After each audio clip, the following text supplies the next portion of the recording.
Extreme Knot Stacker. Oh no! Sa challenge na ito, gamit ang nuts ng tornilyo at isang chopstick. Kailangan magpatayo ng contestant ng isang tore. At ang catch, kailangan itong gawin sa chopping board na hawak mismo ng contestant. Kapag nagawa mo ito in 60 seconds, ikaw na ang pinakabagong Minute to Win It Milyonaryo. Extreme Nut Stacker is our ultimate challenge. Kailangan ma-stack ng player ang mga metal nuts sa chopping board habang ginaganon ang chopping board. Okay.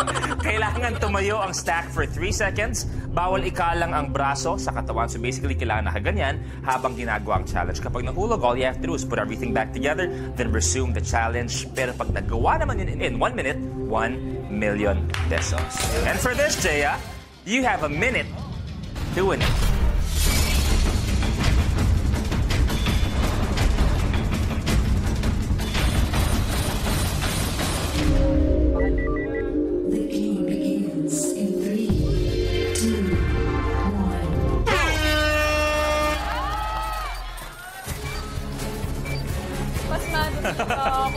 Wow!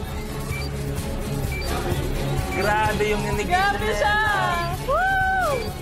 It's either pasmado siya or gwapong-gwapo sa akin. Nanginginig talaga ako. Could be the latter.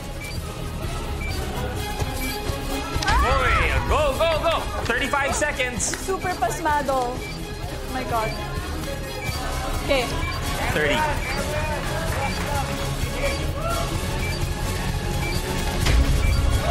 Wala talaga. Kaya mo yan! 20 seconds.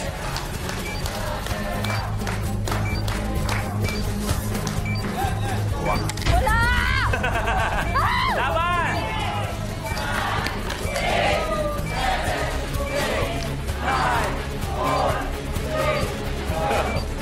Wow! Janela, your game's over.